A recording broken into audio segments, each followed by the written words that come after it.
All rise. Voulez-vous lever?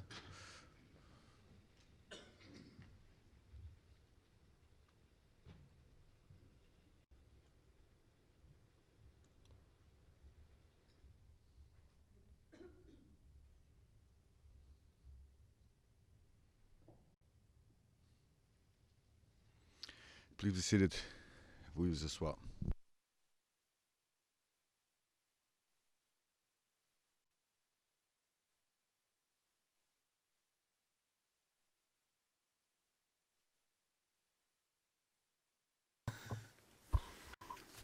We'll continue with submissions of legal representatives of victims group 1. As I understand, Council Gaynor will start. Please, you have together 40 minutes for your intervention. Thank you, Your Honors. I will address the Group C questions today. In answer to question CA, we submit that the answer is no. On a literal reading of Article 53(1), the pretrial chamber can carry out an interest of justice assessment where the prosecutor decides not to proceed with an investigation where there are substantial reasons to believe that it would not be in the interest of justice. Article 53(1) does not, therefore, grant the pretrial chamber the power to undertake an interest of justice assessment where the prosecutor decides to proceed. The pretrial chamber here acted ultra vires. The legal representatives of victims, the OPCV and the amici, have provided compelling arguments for why this chamber should find that the pretrial chamber acted ultra vires. We also understand that LRV2 will address this question in more detail today. I will not, therefore, make any further submissions on this point. I now turn to question CB. Should Your Honors determine that the pretrial chamber, nevertheless, acted within the remit of the statute in carrying out an interest of justice assessment, then we submit that the factors that it considered, the passing of time, cooperation, feasibility, and the resources available to the prosecutor were inappropriate at this stage of the proceedings. The reasons for why these factors are erroneous are explained on pages 30 to 39 and 45 to 46 in our appeal brief. If the four factors of passing of time, cooperation, feasibility, and resources are to be considered appropriate, then the pretrial chamber failed to properly carry out the balancing exercise required under Article 53(1)(c). A proper interest of justice assessment must balance those four factors against the factors mentioned in Article 53(1)(c), the gravity of the crimes and the interests of the victims. In our submission, a proper interest of justice assessment must be informed, comprehensive, and holistic, and it must genuinely appreciate the interests of the victims and the gravity of the crimes. It must also recognize the presumption for an investigation. A proper assessment would have taken into consideration the impact of the alleged criminal conduct of the anti-government forces, the Afghan government forces, US forces, and other international forces, on the victims, but also on their interests. And it would have weighed their interests against the four factors considered by the pretrial chamber. These interests include, in a broader sphere, access to education, the practice of religion, access to healthcare, and access to justice. For millions of Afghans, the crimes under consideration have had a devastating impact on these interests. Furthermore, a proper assessment that genuinely considered the interests of victims and the gravity would have reflected the physical and psychological impact of the crimes, in particular sexual and gender-based violence on an unknown number, but very likely hundreds of thousands of Afghans. Almost every Afghan is a Muslim. Salah, prayer, is a physical, mental, and spiritual obligatory act of worship and a key pillar of Islam.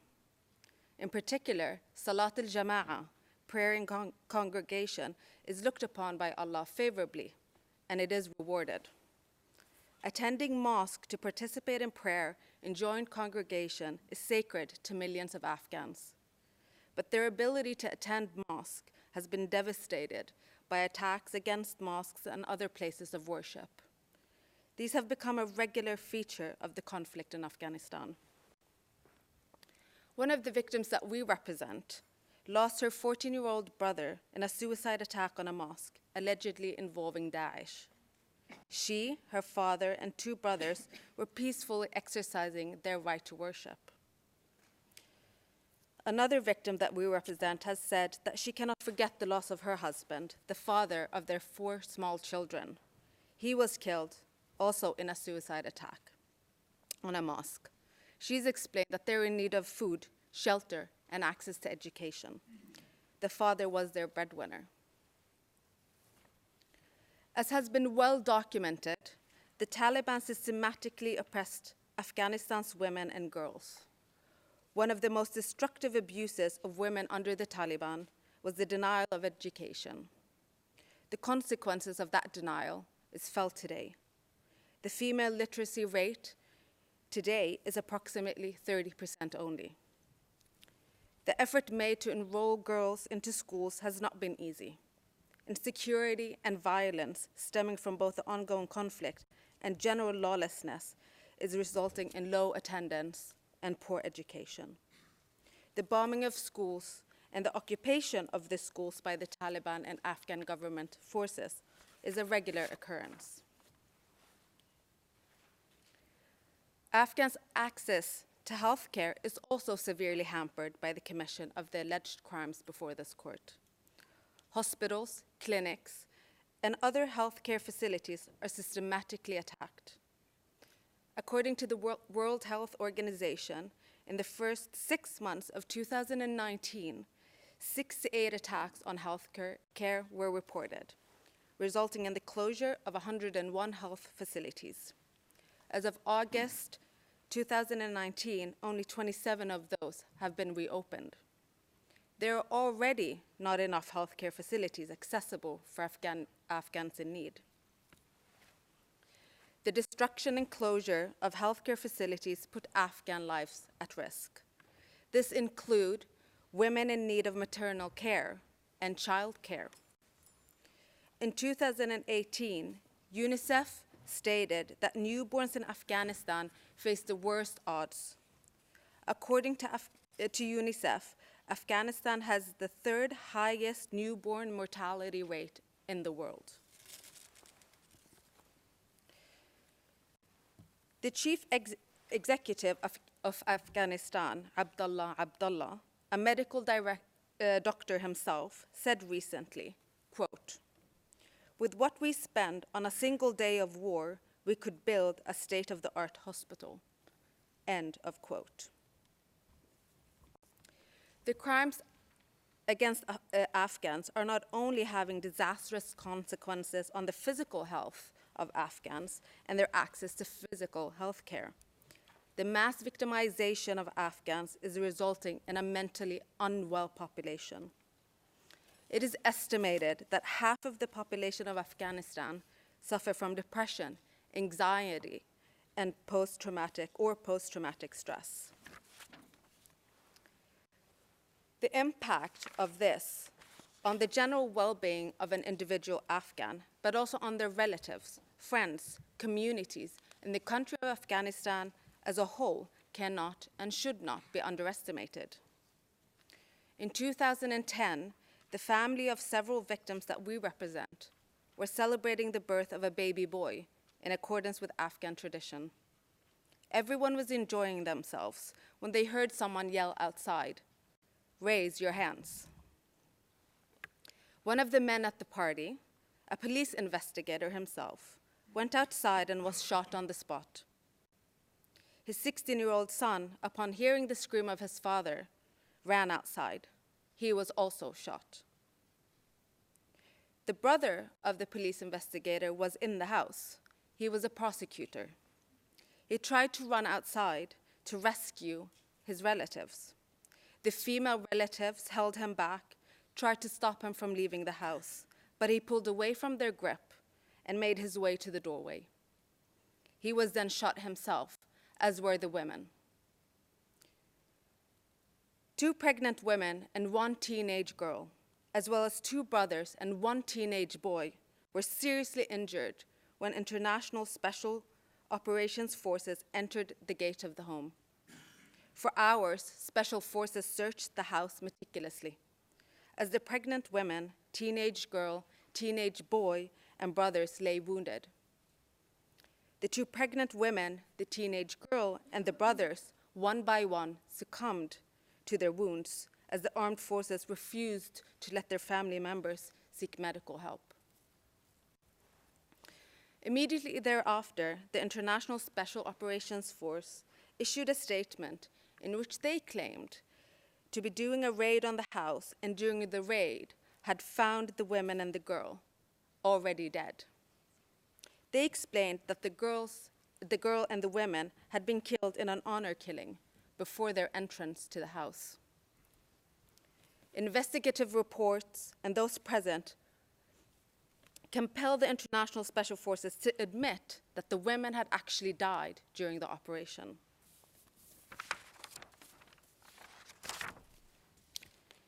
These victims are to this day waiting for justice to be served. Generations of Afghans are unwell. They're brutalized by a multitude of actors in many different ways. In one night, in this incident, surviving mothers, brothers, sisters, daughters, and sons were irreparably traumatized, some of which had watched the pregnant women, the brothers, and the teenage girl die, and pleaded with the special forces to get them help. But also, after they had deceased, they had pleaded for their bodies to be treated with respect. This did not happen.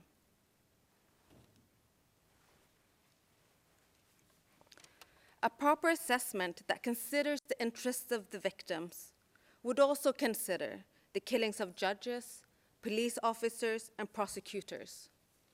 Deliberate attacks against these civilians that uphold the law have been presented by the government of Afghanistan in their submission of 2 December 2019. These attacks are a clear reason for why this chamber should reverse the impugned decision.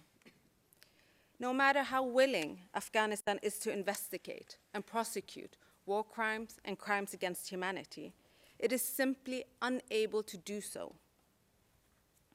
Human Rights Watch has confirmed this in its 2018 report on civilian airstrike deaths.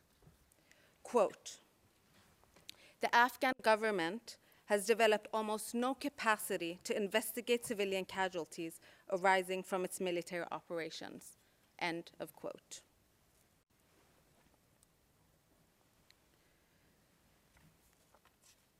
As we have submitted in our appeal brief, the pretrial chamber's assessment of the resources available to the prosecutor was erroneous. The pretrial chamber's assessment of the prosecutor's resources represents an unwarranted invasion of the prosecutor's competence to determine how best to allocate the resources available to her office. However, if your honors find that it is within the powers of the pretrial chamber to carry out an interest of justice assessment, and that as part of that, assess the resources made available by the state's parties, the assessment that was carried out was partial and incomplete.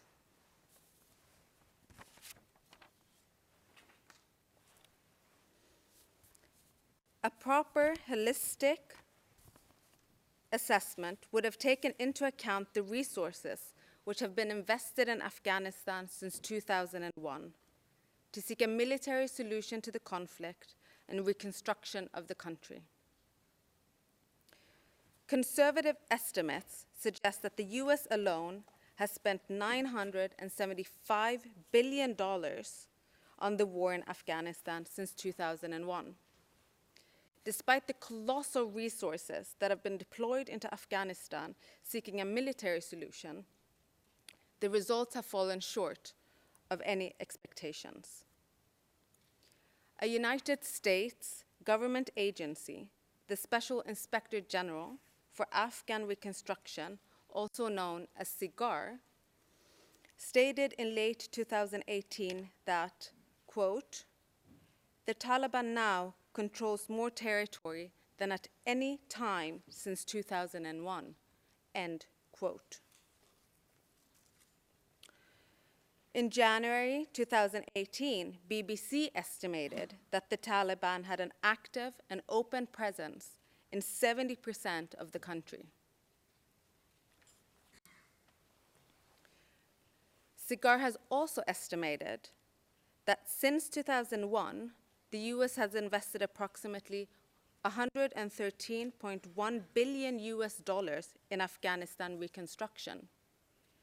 Adjusted for inflation, that is $10 billion more than what the US committed in civilian assistance to help rebuild Western Europe after World War II. Despite these huge investments, insecurity reigns, as we see from the submissions by the government of Afghanistan. According to UNAMA, more than 27,000 Afghan civilians have been killed over the last 10 years, and more than 51,000 Afghan civilians have been injured in hostilities. In the first 9 months of this year alone, 2,563 Afghan civilians were killed, and a shocking 41% of these were women and children.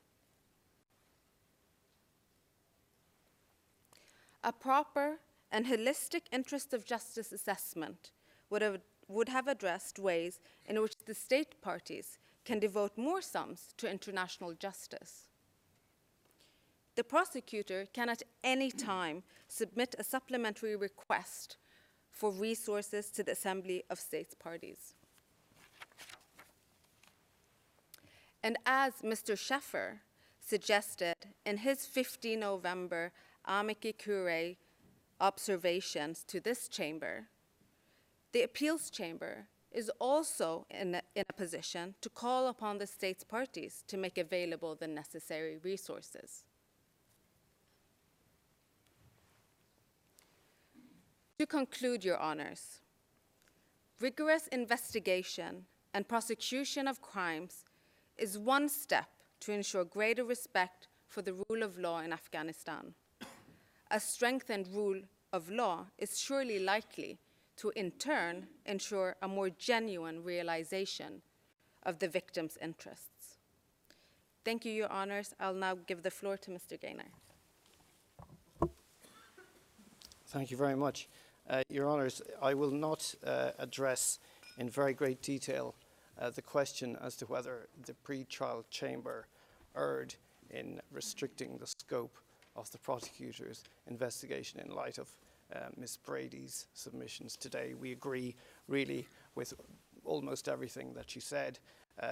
We would add to what she said that both the prosecutor and the chambers have truth-seeking duties under the statute, and the ability to seek the truth is obviously easier to carry out when the remit of the investigation is broad than when the remit of the investigation is narrow. We add to that the fact that the prosecutor is obliged to uncover both incriminating and exonerating evidence. And again, it's easier to find and identify witnesses and to pick up documentary evidence and all other kinds of relevant evidence where the remit of the investigation is broad rather than narrow. I'd like to take this opportunity to address some of the submissions made by my learned friend, Mr. Dixon, on behalf of the government of Afghanistan, and some of the submissions made in the written submissions of the government of Afghanistan. Mr. Dixon gives the impression, if I might suggest that the government of Afghanistan has been shut out of the preliminary examination and nobody wants to listen to what they have to say. Well, my understanding from reading the prosecutor's preliminary examination reports, which are released about this time every year, is that the government of Afghanistan has in fact been in constant contact with the prosecutor, and the prosecutor has very properly asked the government of Afghanistan to let it know what it has been doing in respect of the investigation and prosecution of crimes within Afghanistan. And so there really has been every opportunity. The preliminary examinations report for 2016, for example, refers to the Office of the Prosecutor said that the government has not provided any information of national proceedings to the office against Afghan government forces, despite, quote, multiple requests for such information from the OTP since 2008, end of quote. That's the preliminary examination report of 2016. So really the government of Afghanistan has had every opportunity to bring before the Office of the Prosecutor and in turn through them to the pretrial chamber its information concerning the investigations and prosecutions that it's carrying out in respect of alleged crimes by its own forces, by international forces, by Taliban and associated groups, and by ISIS. Now, Mr. Dixon would like us not to get into the detail of Article 17.2 and 3, but frankly we have no option given that, in particular, our ability to respond to these issues tomorrow has recently been ordered by Your Honours off the calendar. So I have no option but to respond today. Now, 17.2 of the statute concerns where there has been unjustified delay in the proceedings, which in the circumstances is inconsistent with an intent to bring the person to justice. That is absolutely relevant. Mr. Dixon refers to the 11-year period of the preliminary examination and says, well, too much time has passed, it's now time to move on. Well, that's absolutely contrary to the victim's interests. There is no statute of limitations in respect of war crimes, crimes against humanity and genocide. It is absolutely in the victim's interests that the investigation and prosecution of these matters should take place. Another question to be considered here is the I'm still on willingness, the willingness. Is Afghanistan willing to carry out investigations and prosecutions? This is particularly important in respect of two groups of people. The first is Afghan government forces, and the second is international forces for crimes against Afghan civilians on the territory of Afghanistan itself. In respect of the Afghan government forces, these are paid by the government of Afghanistan, they're fed by the government of Afghanistan, they are housed by the government of Afghanistan. The government of Afghanistan certainly has access to these individuals. It has its own military justice system, and yet in all of the oral and written submissions by Mr. Dixon and by His Excellency the representative for the government of Afghanistan, we see one reference to one prosecution of one case against one member of the Afghan government forces, and that relates to the murder and rape of a boy. Now, that single example, absolutely fine. It's good that that took place, but that is not indicative of a genuine willingness to investigate and prosecute crimes by Afghanistan government forces generally. Second, we've seen no indication from the government of Afghanistan of a willingness to investigate crimes allegedly committed by international forces on the territory of Afghanistan against Afghanistan citizens. Then we have to move to 17.3, and this concerns inability. Mr. Dixon essentially characterized the 17.3 test as, is Afghanistan a failed state or not? And with respect, that is not the test set out in 17.3. 17.3, the first part of it, I'll read it verbatim, quote, in order to determine inability in a particular case, the court shall consider whether, due to a total or substantial collapse or unavailability of its national judicial system, and I'll stop there for a moment. What we do have in Afghanistan is a substantial collapse or unavailability of the national system. And that's absolutely clear from the submissions made on the government's behalf today. And it's also clear from some of the submissions which were made in the report of the government of Afghanistan itself. The government said, for example, at paragraph 24 of its submission of the 2nd of December 2019, it said, quote, "The reality is that Afghanistan remains in the middle of a brutal armed conflict marked by guerrilla warfare and suicide bombing." They go on to say, attacks by the Taliban and other armed groups continue to cause heavy casualties. As a result, there are many parts of Afghanistan in which it is simply not safe to conduct investigations, close quote. Now, the government has referred many times, and my colleague, Ms. Kiswanson, earlier referred to the murder of police prosecutors and judges in Afghanistan. So all of these factors must be taken into account, and I think the conclusion which we must all, with great regret, reach is that there has been a substantial collapse and unavailability of the national judicial system. Now, I just want to carry on reading from the test set out in Article 17.3 of the statute.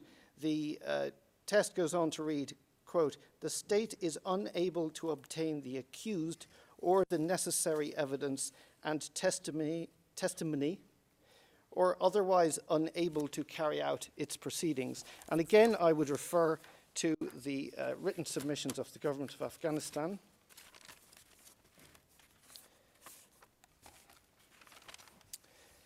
And in those written submissions, I don't have the precise quotations to hand, but it is quite clear that the government of Afghanistan, its own position is that it is not able to access suspects and accused on its own territory for the very reason, as has been pointed out by many, is that the Taliban itself controls a significant proportion of the territory of Afghanistan. The non-control of a significant proportion of the territory of the state party in this question, when assessed in combination with the systematic attacks on police, prosecutors and judges, means, in essence, inevitably and very regretfully, that the necessary evidence and testimony is simply not available to the government of Afghanistan in order to carry out its proceedings. Now, what is the procedural remedy for all this? The procedural remedy is for Afghanistan to bring an admissibility challenge at the correct moment. That we can then have a full hearing. I'm not asking Your Honours to conduct an admissibility challenge right now. But the right thing to do is for Your Honours to authorise the commencement of the investigation on the basis of the findings by the prosecutor that the Afghanistan is both unable and unwilling to effectively investigate and prosecute. And then Afghanistan can bring a proper admissibility challenge. It can bring to the court clear evidence of a genuine, not just willingness, but an ability to investigate and prosecute its own forces for crimes committed against Afghan civilians. It can also bring evidence, which has been absolutely absent so far, of its own willingness and ability to investigate and prosecute international forces for crimes against Afghan civilians. And it can also make full and informed submissions concerning whatever proportion of the territory of Afghanistan is at that time under Taliban control or under the control of other anti-government forces. So I would suggest that that is the proper procedure to be followed. Mr.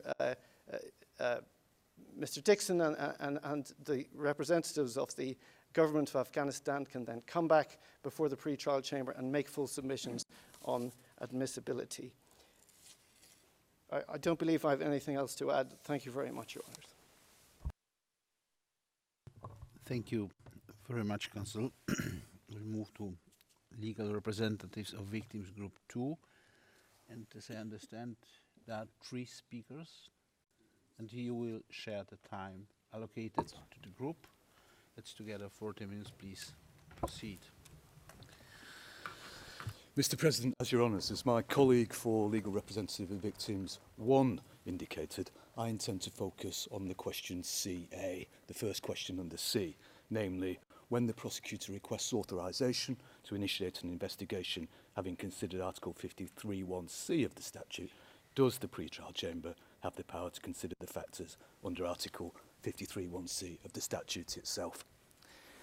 It's submitted that the pre-trial chamber erred when denying the request for the prosecutor by concluding at paragraph 35 that the scrutiny mandated to the pre-trial chamber in the proceedings under Article 15 is not limited in determining whether there is a reasonable basis to believe that crimes under the court's jurisdiction have been committed, but must include a positive determination to the effect that investigations would be in the interests of justice.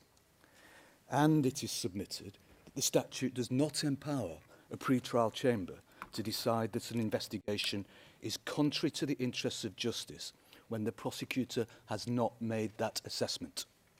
Instead, a pre-trial chamber is only ever at most empowered to review a prosecutor's decision not to initiate an investigation because it would not be in the interests of justice.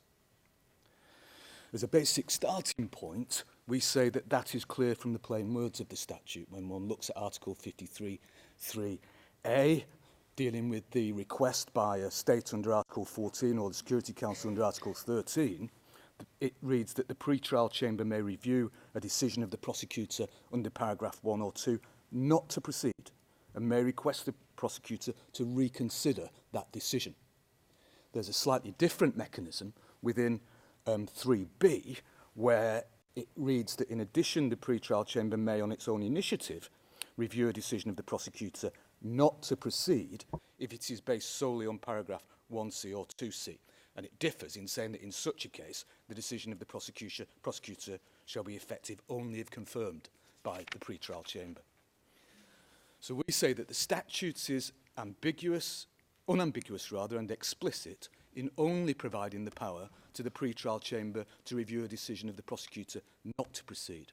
And to expand on that submission very briefly, the statute does not accord to the pre-trial chamber the power to review a decision of the prosecutor to proceed or not to proceed. It's only not to proceed. And moreover, there is no room, we respectfully submit, for the statute to be reasonably read as being silent as to whether the pre-trial chamber has the power to review a decision of the prosecutor to proceed. And that much goes both in relation to 53(3)(a), the referral, and 53(3)(b), the proprio mutuo. Moreover, whilst it is recognised that the appeals chamber has not decided question CA before, we say that the consistent view taken by other pre-trial chambers on Article 15 decisions, where there is reasoning as to the basis for taking the decision, is to conclude that the court may only review the prosecution decision on interests of justice where the prosecutors decline to prosecute on that basis. And we submit that the reasoning supporting such a conclusion in those previous Article 15 decisions of the pre-trial chamber is compelling and unassailable. We say with the greatest respect to Ms Brady that we need to significantly qualify the assertion that all previous decisions of the pre-trial chambers in relation to Article 15 looked at all the 53(1)(a) to C considerations. So far as the Kenya decision was concerned in 2010, we note that the Kenya reasoning was rigorous and thoroughgoing. It analysed the history of Articles 15 and 53 and the interrelationship between Articles 15 and 53. It recognised the importance of the Vienna Convention, and it recognised the review standard that the pre-trial chamber was required to apply in relation to Article 15 decisions, but said at footnotes 35 and paragraph 63, as for the assessment of interests of justice under Article 53(1)(c), the chamber considers that its review is only triggered when the prosecutor decides not to proceed on the basis of this clause. Indeed, unlike the assessment to be made in accordance with Article 53(1)(a) and (b), the prosecutor is not required to positively determine that an investigation is in the interests of justice. And then crucially we say, does not have to present reasons or supporting material in this respect.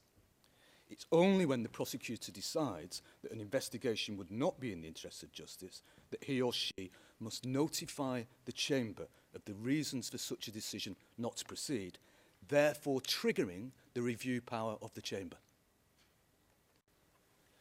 The Côte d'Ivoire case in 2011, we say, builds on the analysis in the Kenyan case and in effect repeats the findings of the Kenyan pre-trial chamber.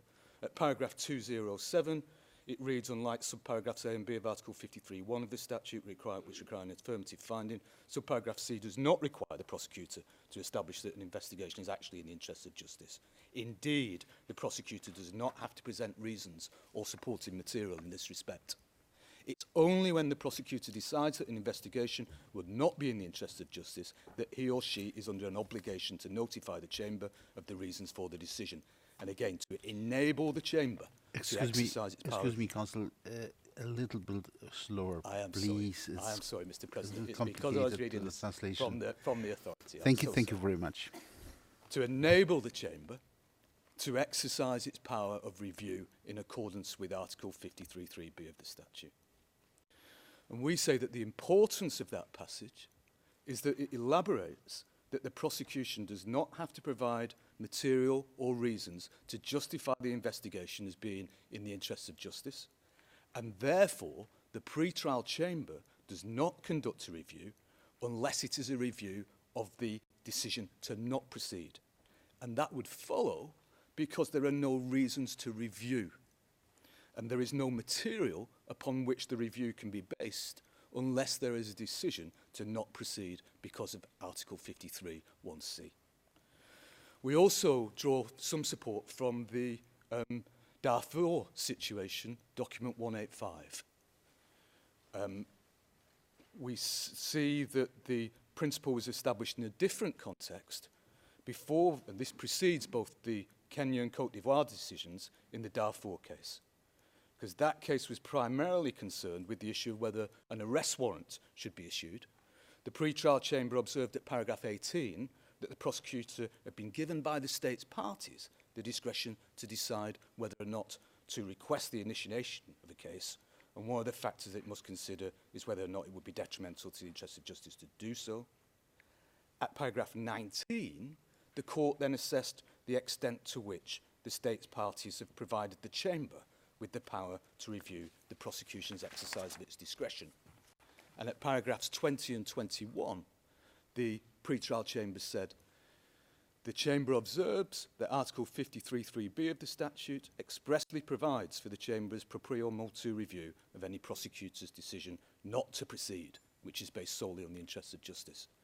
And it goes on at paragraph 21, no matter whether the chamber's review power under this provision is only applicable in relation to the prosecution's decision to put an end to the investigation of a given situation, or whether it is also applicable in relation to each prosecution's decision not to prosecute a specific individual, the chamber emphasises that Article 53(3)(b) of the statute only confers upon the chamber the power to review the prosecution's exercise of its discretion when it results in a decision not to proceed.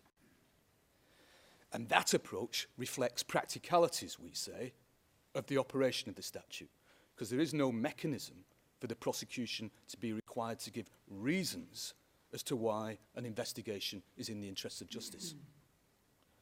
All that exists is that duty in a negative position. And therefore, the mechanism for the review of the decision, that, taking into account the gravity of the crime and the interests of the victims, there are nonetheless substantial reasons to believe that an investigation would not serve the interests of justice, is only created by virtue of the prosecution making the negative decision and informing the pre-trial chamber of it. So it's framed in that negative way in the statute, and on a practical level in this case, there was nothing on which a review might be based, because the pre-trial chamber in this case did not require any interests of justice justification from the prosecutor for initiating the investigation. And consequently, we say that the pre-trial chamber in this case did not carry out a review. There was nothing to review. We say that the pre-trial chamber simply made a de novo decision about the interests of justice. And one final point in just this section, and then I'll just come to conclude on the review function. The importance of the negative assessment of interests of justice, it's demonstrated really by what we say is the final sentence of Article 53.3, which reads, in such a case, the decision of the prosecutor shall be effective only if confirmed by the pre-trial chamber. The process is one of confirming a decision not to commence an investigation. The whole of this part of the article speaks of the decision of the prosecution to not proceed on the basis of 1C or 2C, and links the last sentence by saying, in effect and in reality, in addition, the pre-trial chamber may, on its own initiative, review a decision of the prosecutor not to proceed if it is based solely on paragraph 1C or 2C. In such a case, the decision of the prosecutor shall be effective only if confirmed by the trial chamber. Thus the decision to not proceed is only effective if confirmed by the pre-trial chamber. It does not stipulate that the decision to proceed shall only be effective if confirmed by the pre-trial chamber. And finally, just to return to the question of what review means, there must be a review of the decision. It isn't simply a de novo decision-making process. And if I may say with respect, paragraph 16 of the opinion of Her Honour Judge Fernandez in the Côte d'Ivoire case, and indeed paragraph 18, makes that point. Mr. Dixon referred to reviewing by domestic states, or the standard of review of the prosecutorial discretion in some domestic states is very strict, and rightly so. And just to take the example of England and Wales, the threshold for judicial review of a prosecution decision, even to not prosecute, is extremely high, and the courts do not take the view that the consideration of the interests of justice is for them, let alone that it can only ever be for the courts. There has never been a successful judicial review of a Crown Prosecution Service decision to prosecute in England and Wales. And indeed, the Crown Prosecution Service guidance on judicial review of prosecutorial discretion in England and Wales says the following: the authorities are now clear. In the absence of exceptional circumstances, the decision to prosecute will not be amenable to judicial review in the High Court, as the arguments can be dealt with within the criminal trial in the Magistrates' Court or Crown Court. Such exceptional circumstances might be dishonesty or mala-fides on the part of the prosecutor, but one might argue that the law on abuse of process is sufficiently developed to deal even with those circumstances. So we therefore submit in conclusion that by assuming a power to assess the interests of justice in circumstances other than to review the prosecutor's discretionary decision not to investigate, the pre-trial chamber has acted ultra vires in this case.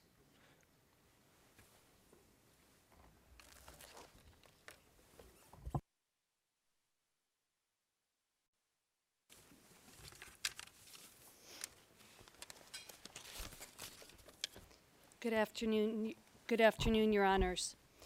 To respond to question CB, asking whether the pretrial chamber considered appropriate factors and drew appropriate conclusions about those factors in determining that an investigation would not be in the interests of justice, an assessment I fully join my colleague in arguing is one a pretrial chamber cannot carry out when the prosecutor has found an investigation serves the interest of justice. The answer is clearly no. Beyond this legal conclusion that the factors are inappropriate for the pretrial chamber to consider, I would like to explain why these factors, in this situation, and indeed possibly in future cases, should the investigation be authorized. I will go through each of them and give our reactions to them, and that is from the perspective of the victim's interests. First, regarding the purported significant time elapsed, the U.S. torture victims certainly would have preferred that the request was filed much sooner than it was. Likewise, they would have preferred not to have waited nearly a year and a half for the pretrial chamber to issue its 30-page decision denying the request to open an investigation. As for the delay being cause to forgo an investigation, I respectfully submit that this issue has been adequately addressed in the briefing by the parties, by the legal representatives for the victims, and by amici's briefing. Successful investigations and prosecutions in which the rights of all parties are respected have been conducted with a far larger time gap than exists with the U.S. torture program. But it is also a mistake to consider that the U.S. torture program is fully over. 40 men who went through the global detention network remained imprisoned today at Guantanamo Bay. My clients, like many others, have never been charged with a crime, and so remain in the same indefinite detention they endured on the territory of states parties. For Mr. El-Hajj, that includes 23 months on the territory of Jordan in proxy detention in 2002 and 2003, before being transferred to Afghanistan, where his enforced disappearance continued for 8 months until he was transferred to Guantanamo in August 2004. For Mr. Duran, he was seized by Djiboutian security forces while transiting through Djibouti in 2004, turned over to the CIA, and at some point between March 2004 and September 2006, that information is classified, he was detained and tortured in Afghanistan. Furthermore, my clients and other prisoners are not on the territory of a state party now. While they're not on the territory of a state party now, the severe mental harm, if not also the physical harm, that they endured on the territory of Afghanistan, or Poland, or Lithuania, or Jordan, or Djibouti, as well as other state parties, has been continuous. I pause to note briefly here that contrary to the pretrial chamber's focus on, quote, capture, as somehow separate and apart from torture in its flawed nexus analysis in paragraphs 53 and 54, the capture and abduction, the kidnapping and enforced disappearance are part of the criminal conduct, including torture, not merely antecedents to it. Most fundamentally, however, the gap in time has not eliminated either the need or the yearning for accountability and justice for these victims and for so many others. Regarding state cooperation, the parties have also fully briefed why the pretrial chamber was wrong to speculate about the extent of state cooperation before an investigation was authorized. 3 further points for the chamber to consider. Cooperation from the United States, a non-state party, is not necessary for a successful investigation of U.S. torture.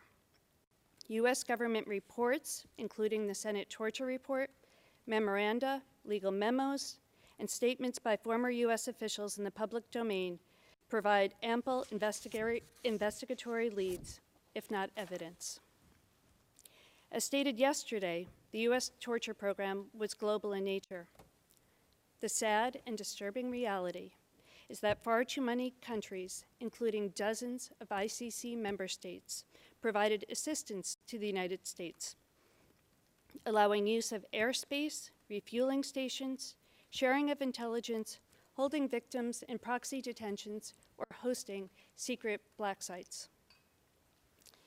We know this in large part because of investigations done by Dick Marty for the Council of Europe, or the 2010 Joint Study on Global Practices in Counterterrorism Operations by former UN Special Rapporteurs Manfred Novak and Martin Scheinin, or through the work of the Open Society Justice Initiative and the Rendition Project.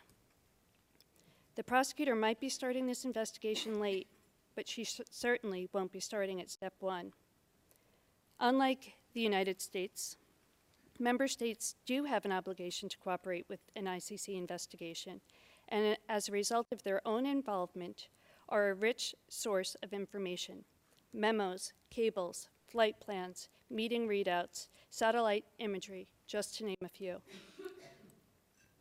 And respectfully, I submit most critical for the legitimacy and success of the International Criminal Court, the perception, the widely held perception, that the pretrial chamber foreclosed the investigation because of U.S. bullying, fed in no small part by the timing of the decision after such a long delay, as well as the pretrial chamber's own reference to, quote, the political landscape, or, quote, the political climate, sends a dangerous message that the easiest way to kill an investigation or a case at the ICC is obstruction and threats.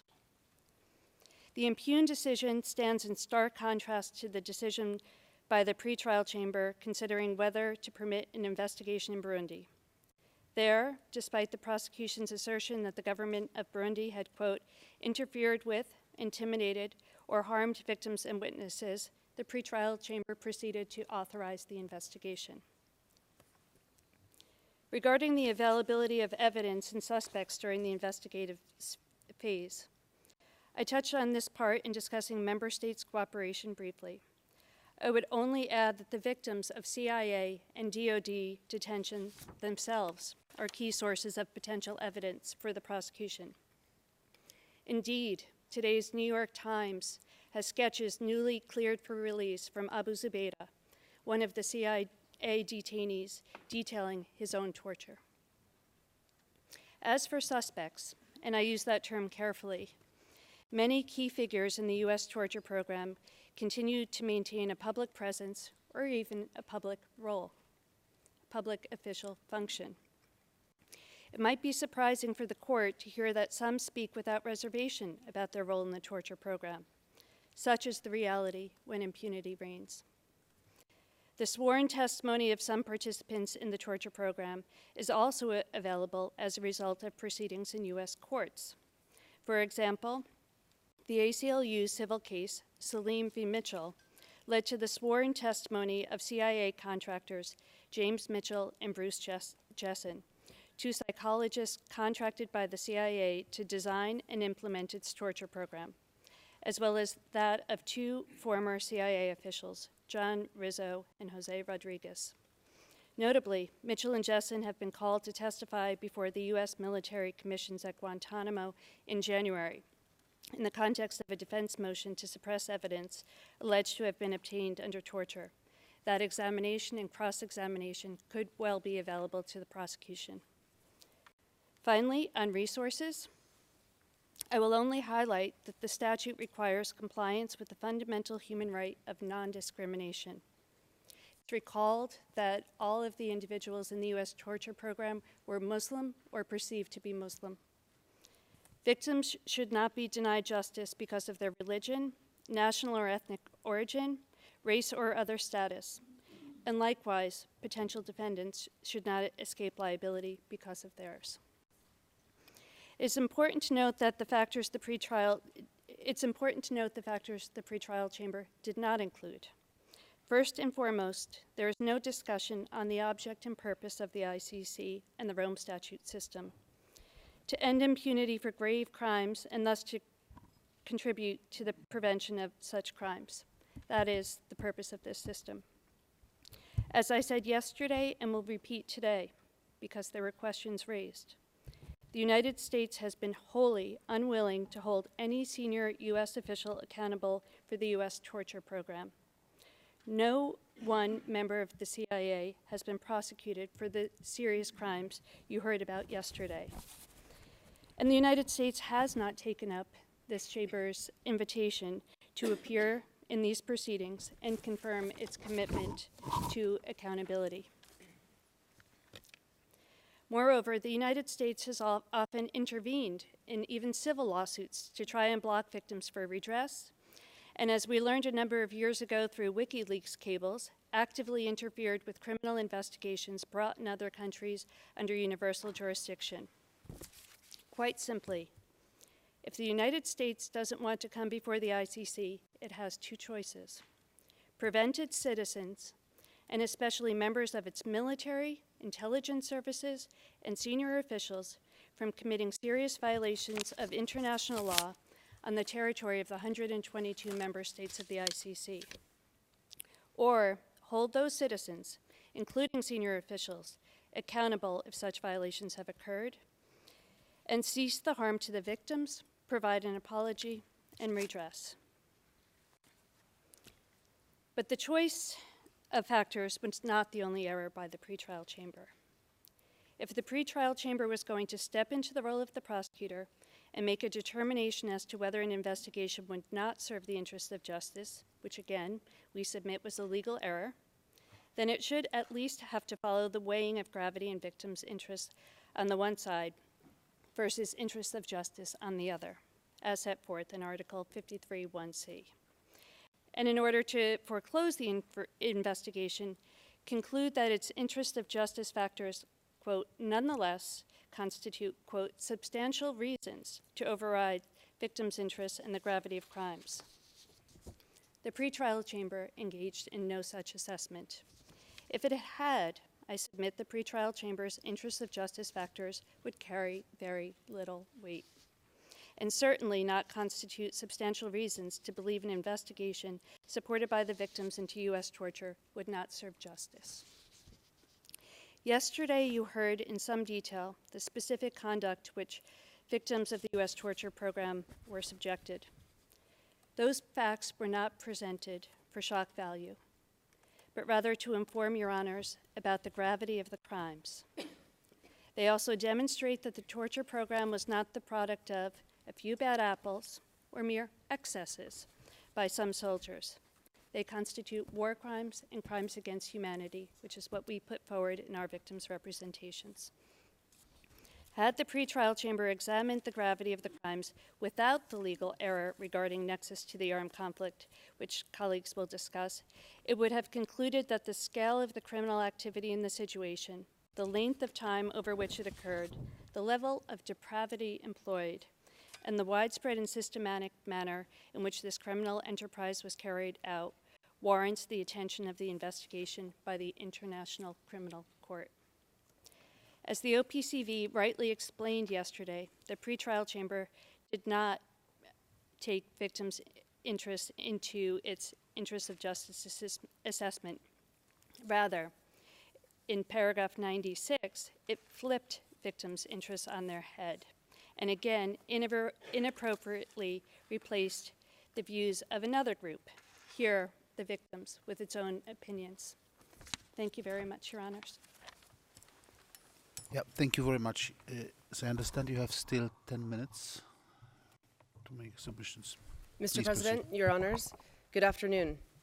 My remarks focus on a dimension of the merits of this appeal, glaring legal errors which were omitted by the prosecution in its oral submissions today, but thoroughly covered in its appeal brief at pages 44 through 53, with which LRVs concur, and which are not directly mentioned in Your Honor's questions, but which we respectfully submit demand this chamber's attention because of their dangerous implications and premature exclusion of crimes within the jurisdiction of the court from any investigation that may be authorized. The impugned decision includes egregious errors of law regarding the court's subject matter and territorial jurisdiction over the war crime of torture.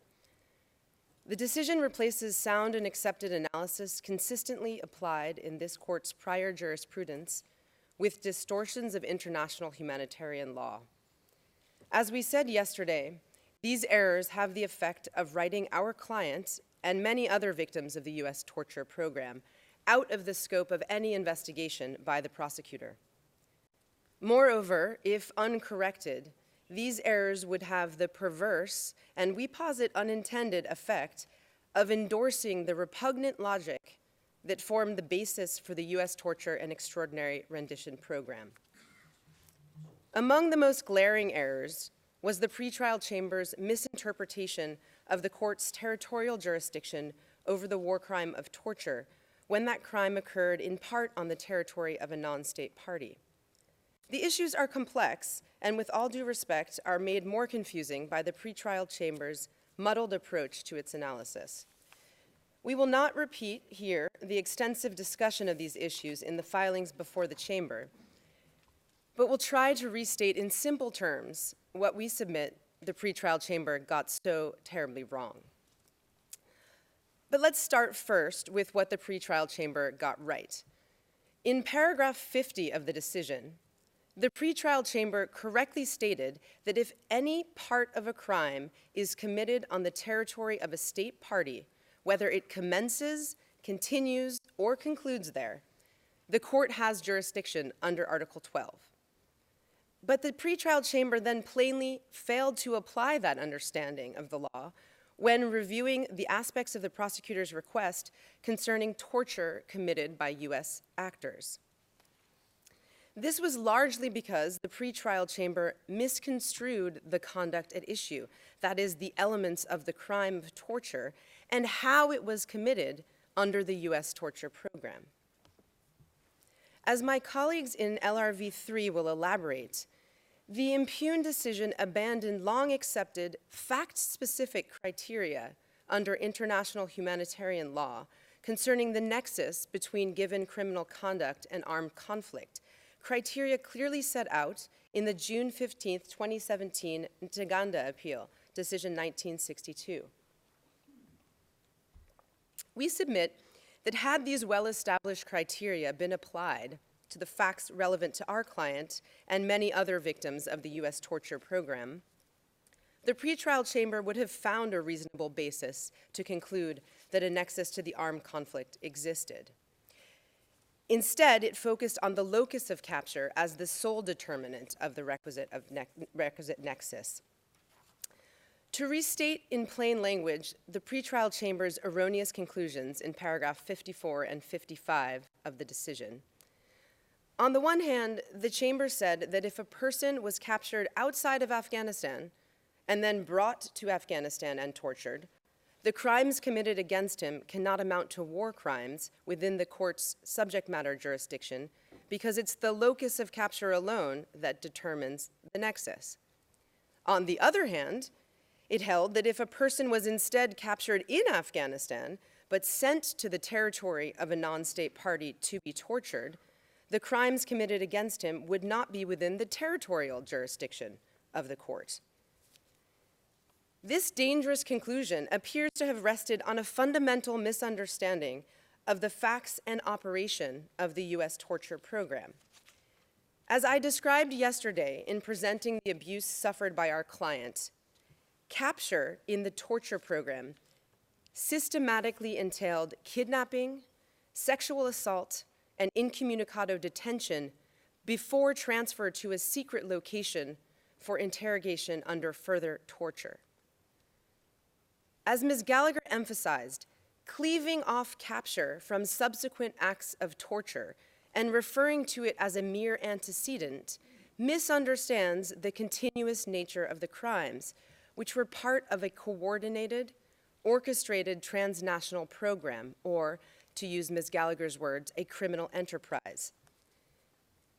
The pretrial chamber's confusion on this point is especially troubling since the U.S. torture program was designed to exploit purported lacunae in human rights and humanitarian law, and to avoid the jurisdiction of courts, whether domestic, foreign, or international, that might otherwise shut the program down. Through misguided interpretations of international law, the United States sought to place detainees in a legal black hole while also physically moving them to prisons chosen or constructed to avoid the jurisdiction of courts that might view the law differently. Particularly relevant to the impugned decision here, the U.S. maintained that the protections of Common Article 3 of the Geneva Conventions did not apply to armed conflicts that were international in scope. We will not repeat what is well known. These legal arguments have been roundly rejected by courts that have had the opportunity to review them since the U.S. launched its torture program many years ago. The U.S. Supreme Court, the European Court of Human Rights, the UN Human Rights Treaty bodies, and the Inter-American Commission on Human Rights have all determined that no legal black hole ever existed, that the protections of Common Article 3 applied to detainees held by the United States in its secret prisons, and that they unquestionably had the right to be free from ill treatment and torture. The pretrial chamber's mistaken conclusions regarding the war crime of torture are not only legally unfounded and grossly underprotective, they also resuscitate condemned legal arguments precisely at the time in the United States when there is a manifest risk of recurrence. Allowing these aspects of the impugned decision to go uncorrected would put the ICC's imprimatur on the very logic underpinning the infamous torture program. We respectfully request that the Chamber correct these legal errors in its decision on this appeal, reverse the impugned decision, and authorize the commencement of an investigation into the situation in the Islamic Republic of Afghanistan that encompasses the severe violations our client and other victims of the US torture program suffered. With all due respect, we note the conspicuous absence from the remarks by the representatives of Afghanistan of any evidence of efforts to investigate or prosecute crimes committed by US actors in Afghanistan. Our client has been denied justice for nearly 15 years since his release from US custody in Afghanistan. We ask this chamber to carry out its role as a victim-centered court of last resort and authorize the investigation into the situation in the Islamic Republic of Afghanistan. Thank you. Thank you very much, Counsel. Move to legal representative group 3. We have 2 speakers, I understand. Please proceed. Your 40 minutes begins now. Thank you, Your Honors. Mr. President, Your Honors, as legal representatives, excuse me.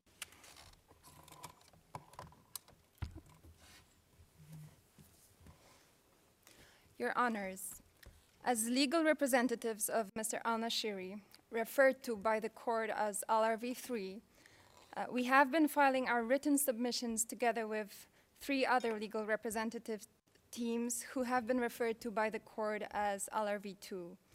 We maintain our position presented in these submissions, and we join the arguments presented by our colleagues during today's hearing. I wish, however, to make a few remarks concerning ground 4 of the LRV's joint appeal, concerning the pre-trial chamber's determinations of the court's jurisdiction over the crimes committed as part of the US torture program. I will try not to repeat the submissions that have been already made before the chamber today. However, I will try to focus on specific aspects that are of particular importance to our client. Mr. President, Your Honors, we submit that the pre-trial chamber prematurely and erroneously excluded from the court's jurisdiction criminal acts arising out of the US torture program, including crimes committed against Mr. al-Nashiri. We submit that these determinations should not only be considered as affecting factors that the pre-trial chamber took into account in assessing the interests of justice. Neither can they be described as mere obiter dicta. Had the pre-trial chamber decided that the investigation would serve the interests of justice, its remaining determinations on jurisdiction and admissibility would remain valid.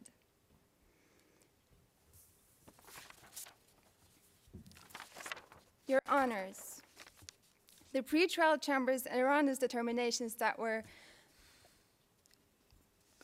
clarified to you from our reading by my colleague, Ms. Reich, were categorized by the pre-trial chamber as determinations concerning territorial jurisdiction of the court. However, the reasoning of the pre-trial chamber shows that in reaching these conclusions, it had conflated material with territorial jurisdiction. As noted by Ms. Reich, it erroneously restricted the scope of the application of Common Article 3 of the Geneva Conventions to the non-international armed conflict in Afghanistan by limiting its application only to the territory of Afghanistan.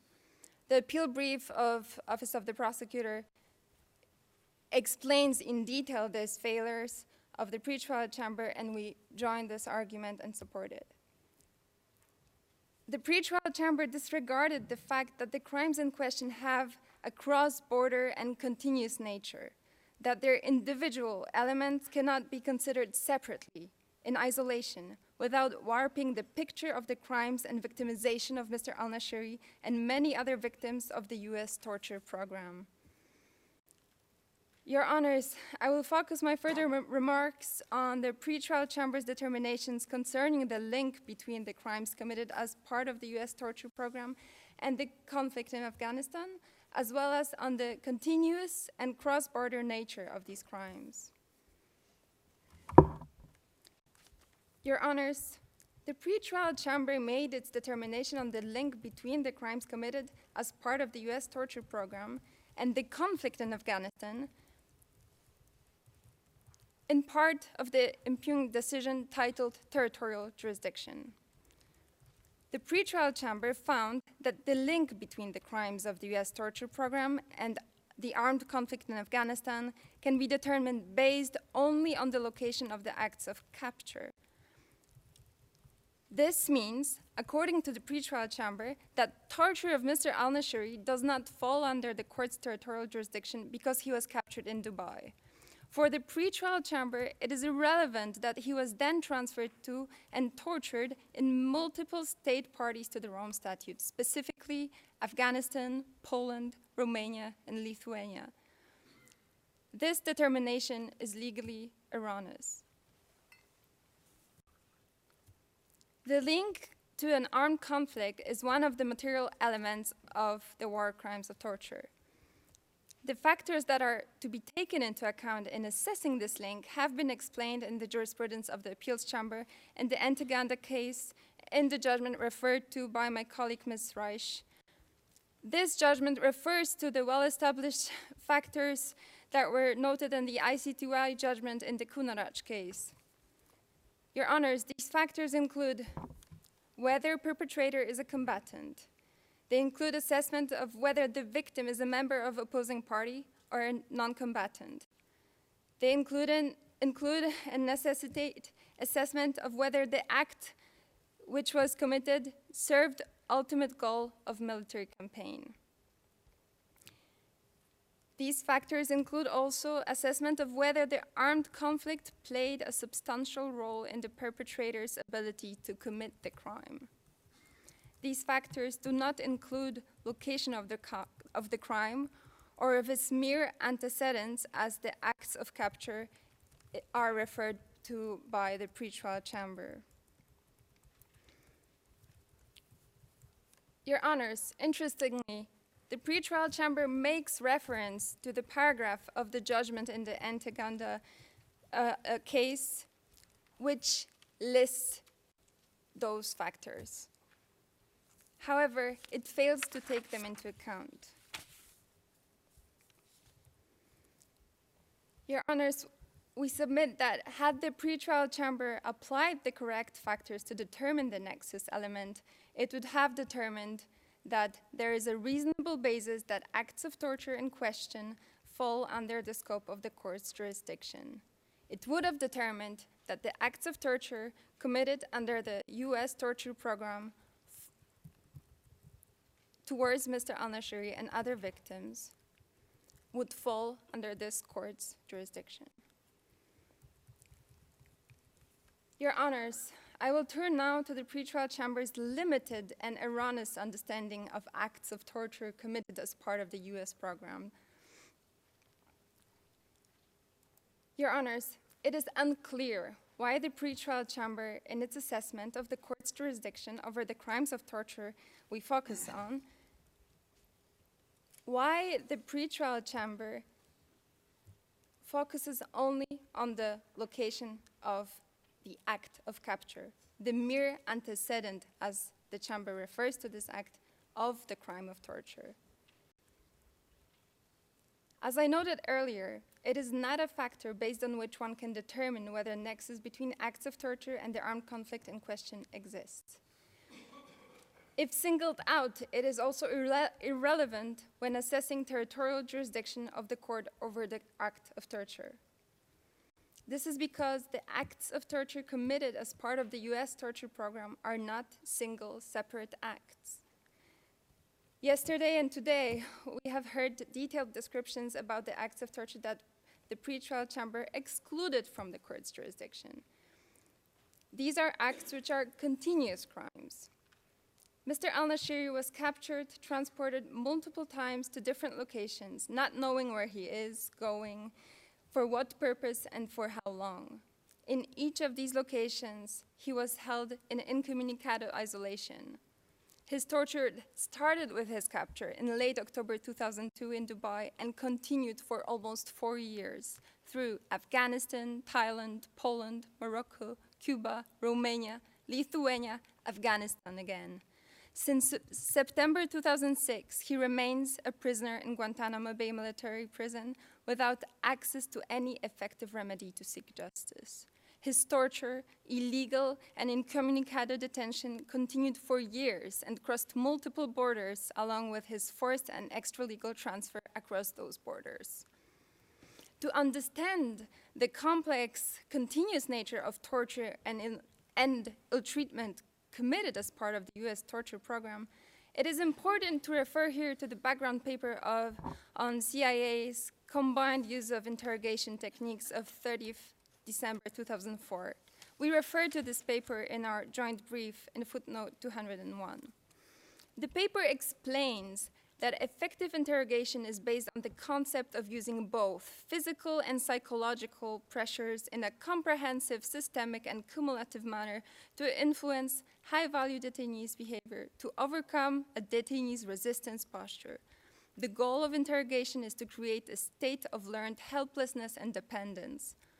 The paper explains that the interrogation process is broken into 3 separate phases: initial conditions, transition to interrogation, and interrogation. Initial conditions phase consists of capture shock, rendition, and reception at black site. The paper states that capture is designed to contribute to the physical and psychological condition of the high-value detainees prior to the start of interrogation. Your Honors, based on these descriptions, it is clear that the US torture program was intended to conduct continuous torture over detainees. A correct assessment of the court's jurisdiction requires taking into account the entire system of abuse and crimes as an organized and connected set of criminal actions conducted against Mr. al-Nashiri, but also against many other victims over many years and across many borders. Your Honors, the pretrial chamber in the Bangladesh situation has determined in its recent decision on the prosecution's request for a ruling on jurisdiction under Article 19.3 of the statute that the court's jurisdiction is engaged where at least one element of a crime occurs within the territory of a state party. It is our submission that the chamber erred in its determination of the court's jurisdiction over these crimes, completely disregarding the continuous character of the crimes in question.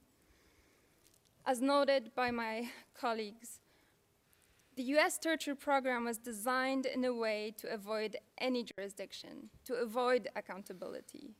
The pretrial chamber's muddled determinations with regard to the court's jurisdiction over the crimes committed as part of the US torture program are not only unclear, but they are also legally flawed. Unless corrected, they will result in impunity. Thank you, Your Honors, and with your permission, my colleague, Mr. Mikołaj Pietrzak, will take the floor. Thank you.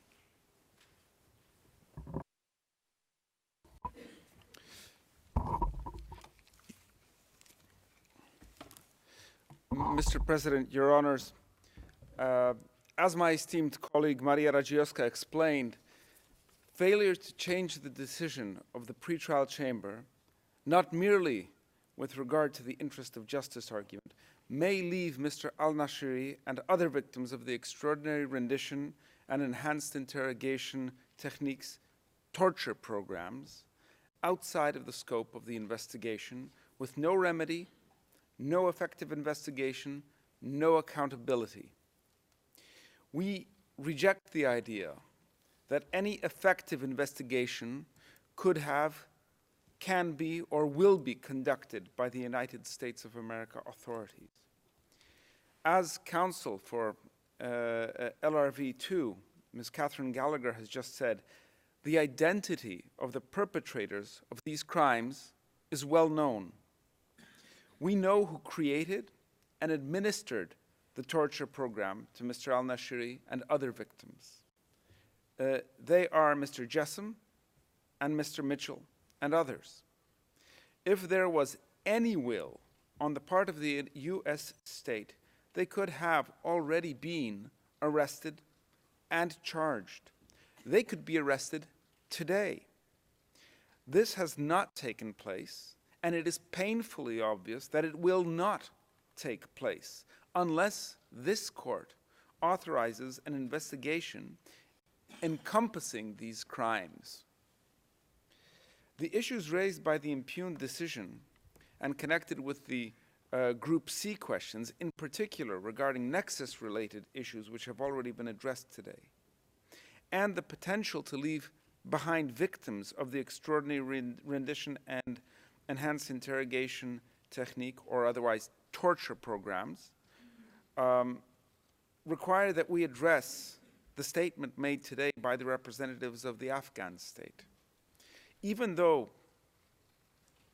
there are no grounds to do so, if we do, in a gesture of sheer optimism, believe that the Afghan state, which has failed for so long to investigate effectively, can and will now investigate, failure to authorize an investigation by the appeal chamber to be conducted by the Office of the Prosecutor on the grounds of complementarity would lead, at best, to an investigation regarding only a limited group of victims represented before this court.